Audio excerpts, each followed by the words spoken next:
అదే RTV app వార్తల్ని క్షణాల్లో చదివే అవకాశం ఉంటుంది. ఒక న్యూస్ పేపర్, ఒక టెలివిజన్ ఛానల్ మీ చేతుల్లో ఎప్పుడూ ఉంటాయి.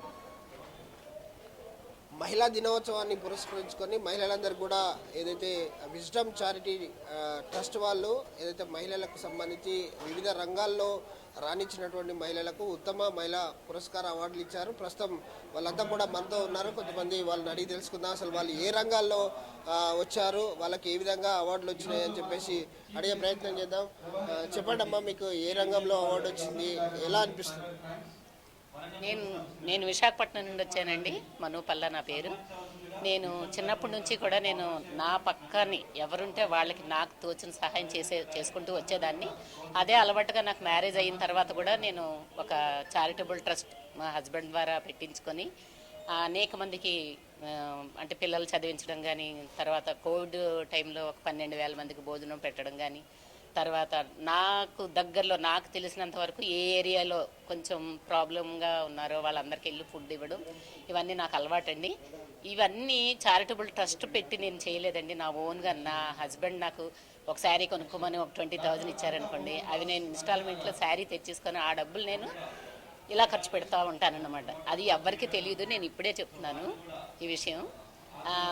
అలా ఇంట్రెస్ట్ నాకు అంతే. ఎవరినో చూసి ఎవరి కోసం గొప్పల కోసం అది నేను ఎప్పుడు చేయను, అలా అస్సలు చేయను. అలా ఒక పేద విద్యార్థినికి ఒక మ్యారేజ్ కూడా చేశాను. తర్వాత ఒక అమ్మాయిని చదివిస్తున్నాను. ఇలా నాకు తోచిన సహాయం అనమాట. ఎవ్రీ మంత్ కొన్ని చారిటబుల్ ట్రస్ట్కి మనీ ఇస్తూ ఉంటాను. మనీ అంటే ఎక్కువేం కాదు, నాకు తోచినంత ఒక 500 అని కానీ, ఒక 1000 రూపీస్ కానీ, ఎలా ఎంతైతే అంత, అలా అనమాట. Very natural. అసలు ఇందులో గొప్పగా చెప్పుకోవాల్సిన అవసరం అసలు లేనే లేదు. ఎందుకంటే మన హార్ట్ఫుల్గా చేస్తున్న పనిని మనుషులు చూసినా చూడకపోయినా దేవుడు చూస్తాడని నమ్మకం నాకు తెలుసు.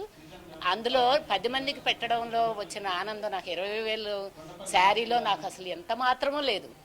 నేను వాళ్ళకి పెట్టిన ఫుడ్ నాకు చాలా ₹1,00,000 శారీతో సమానం అనమాట. అలాగే నా బర్త్డేకి మా హస్బెండ్ నాకు ఎన్ని ఇచ్చినా అవన్నీ కూడా నేను చారిటబుల్ ట్రస్ట్కి ఇచ్చుకొని వాళ్ళందరితో గడిపి రావడం నాకు ఇంట్రెస్ట్.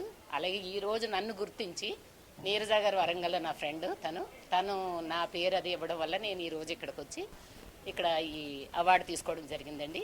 అందరికీ కూడా చాలా థ్యాంక్ యూ సో మచ్. అందరూ కూడా ప్రతి ఒక్కరికి చెప్పేది ఒక్కటే, మీ పక్కన మీ ఎదుటి వారునున్న ఎవరికైనా, ఏ పూర్ పీపుల్కైనా కూడా ఒక ఇడ్లీ సహాయం చేయడం కూడా ఒక హెల్ప్. అలాంటి మనకు తోచిన చేయడం మాత్రం చాలా మంచిది అని నేను అనుకుంటాను. అందరికీ మీరు చెప్పండి, మీకు అవార్డు వచ్చింది, ఏ విధంగా ఉంది? ఈ కార్యక్రమం అంతా నిర్వహించారు, ఏ విధంగా? విజ్డమ్ చారిటబుల్ వాళ్ళకి నేను థ్యాంక్ యూ చెప్తున్నా. ఎందుకంటే మాది పేద కుటుంబం, మాది పల్లెటూరు. అమ్మ ఇప్పటికీ అంగన్వాడీగా చేస్తుంది. మేమందరం ఆడపిల్లలమే. ఇప్పటికీ మా పాప పెళ్ళికి ఉంది ఒక ఆడపిల్ల. మేము ఇప్పటివరకు ఒక 3 ఆడపిల్లల్ని కాళ్ళు గడిగి పెళ్లి చేసినాం. ఏదైనా మా సార్ హెల్ప్ చాలా ఉంటుంది మాకు. ఫస్ట్ చెప్పాలంటే మాది పేద కుటుంబంలో నుంచి మేము చిన్నప్పటి నుంచి వచ్చినాం. అమ్మ చిన్నప్పటి నుంచి పాటలు పాడేది. మేమందరం ఆడపిల్లలకి మా అమ్మ పాటలు నేర్పించేది. అమ్మ మాకు ఫస్ట్ తొలి గురువు అని చెప్పుకోవాలి. నేను సామాజిక సేవ కానీ ఏదైనా అసలు బయటికి ఏది కానీ ఫోటో కానీ ఇది ఫస్ట్ టైం నేను మాట్లాడుతున్నా లైఫ్లో. ఇది మాట్లాడుతున్నా అంటే ఫస్ట్ టైమే. నాకు మాట్లాడడం రాదు. మాది విలేజ్. నేను చదువుకున్నది 9వ తరగతి. ఇప్పుడు నేను మ్యూజిక్ ఎంఏ చేయడానికి డిగ్రీ చేస్తున్నాను, రెగ్యులర్ కాలేజ్. అందరూ పెద్ద ఆవిడ అని కొంతమంది నవ్వుకునే వాళ్ళు ఉంటారు, అన్నీ ఉంటారు. మా సార్ సపోర్ట్ తోటి నేను డిగ్రీ ఫైనల్ ఇయర్. ఎందుకంటే ఈ మ్యూజిక్ ఎంఏ చేసి ఒక 10 మందికి నేను నాకు వచ్చిన విద్య ఒక 10 మందికి పంచాలని నేను అనుకుంటున్నాను. దానికోసం నేను ప్రతిసారి కృషి చేస్తాను. నేను ఉన్నంత నా లైఫ్లో నేను బ్రతుకున్నంతసేపు.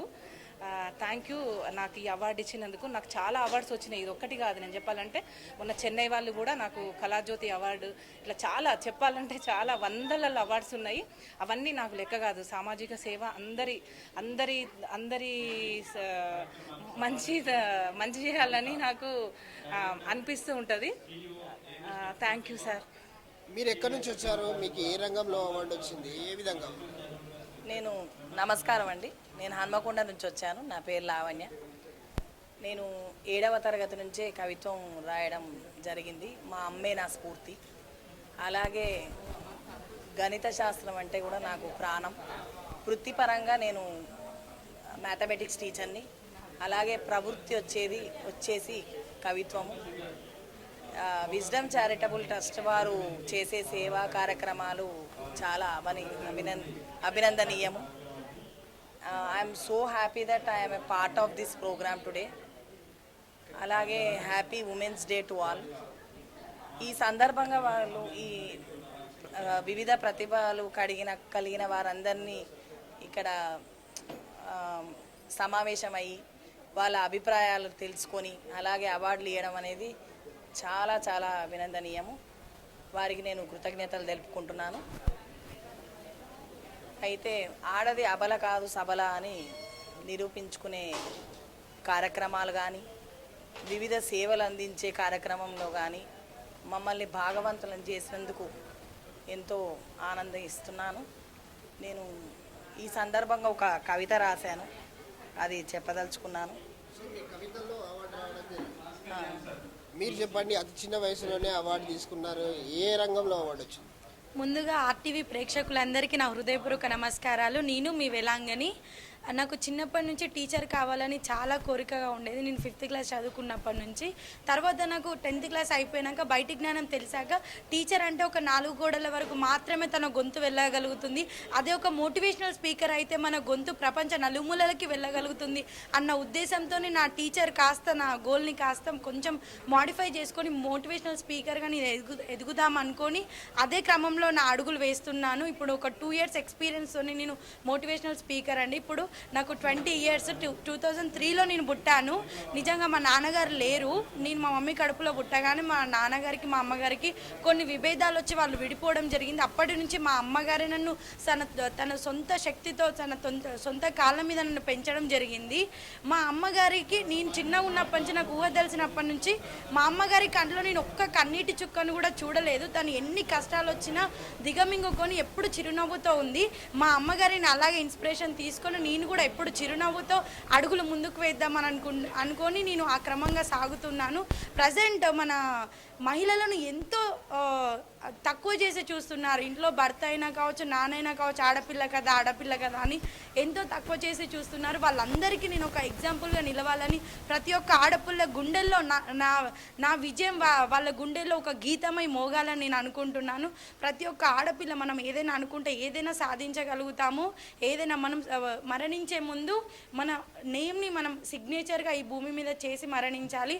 మనం మా అంటే 60 ఏళ్ళు 80 ఏళ్ళు బతకొచ్చు, కానీ మన పేరు మాత్రం కొన్ని సంవత్సరాలు మనం చనిపోయినాక సంవత్సరాలు కూడా మన పేరు మిగులుతుంది. కాబట్టి నా పేరు అంటే నాకు చాలా ఇష్టం. నా పేరుని ఈ భూమిపై సువర్ణాక్షరాలతో రాసి వెళ్ళాలనేదే నా కోరిక. Thank you RTV. చూడొచ్చు, ఏదైతే వివిధ రంగాల్లో అంటే అటు రచన కావచ్చు, కవితలు కావచ్చు, పాటలు కావచ్చు, లేదా సంగీతం కావచ్చు, లేదా మోటివేటర్ కావచ్చు, ఇలా అన్ని రంగాల్లో ఏదైతే రాణించినటువంటి మహిళలందరికీ కూడా 2 రాష్ట్రాల్లో, అటు ఆంధ్రప్రదేశ్ కావచ్చు, తెలంగాణ 2 రాష్ట్రాల్లో కూడా ఈ పోటీలను నిర్వహించారు. దీనిలో భాగంగా వచ్చినటువంటి మహిళలకు దాదాపు 50 మంది మహిళలకు ఈ charitable trust, wisdom charitable trust ఆధ్వర్యంలో మహిళా దినోత్సవాన్ని పురస్కరించుకొని అవార్డులు ఇవ్వడం జరిగింది. ఆ అవార్డులు అందుకోవడం మాకు చాలా సంతోషంగా ఉందని చెప్పేసి అవార్డులు అందుకున్న గ్రహీతలంతా కూడా చెప్తా ఉన్నారు. కెమెరామెన్ రాజుతో Vijayasagar, RTV news, Warangal.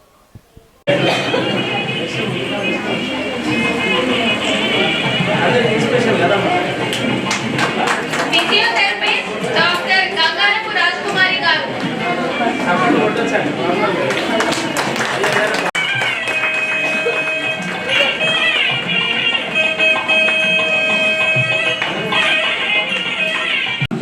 So మొట్టమొదటిగా విజ్డమ్ చారిటబుల్ ట్రస్ట్ స్థాపించి ఇప్పటికీ 4 సంవత్సరాలు పూర్తి చేసుకున్న సందర్భంగా ఈరోజు ఉమెన్స్ డే మహిళా దినోత్సవ వేడుకను ఈరోజు ఏర్పడడం జరిగింది. ఈ దీంట్లో తెలుస్తుంది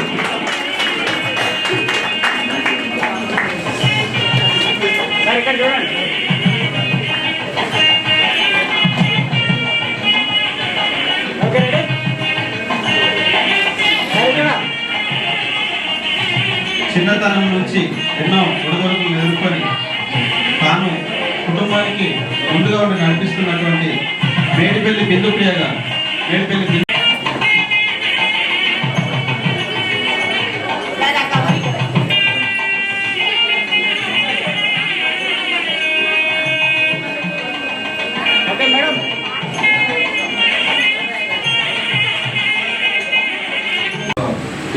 చారిటబుల్ ట్రస్ట్ టీమ్ మెంబర్స్.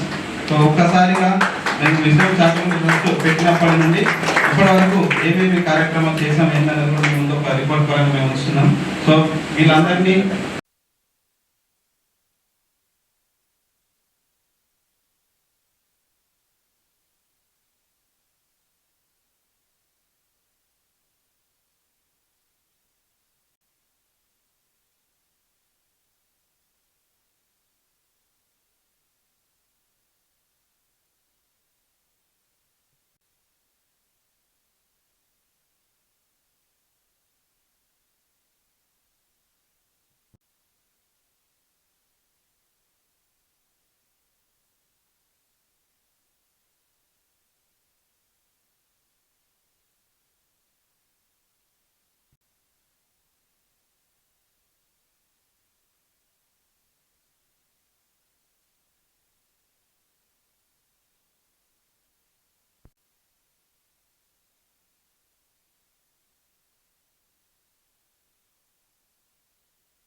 మరిన్ని వీడియోస్ కోసం ఛానల్ ని సబ్స్క్రైబ్ చేయండి. లేటెస్ట్ అప్డేట్స్ కోసం వాట్సాప్ ఛానల్ ని ఫాలో చేయండి.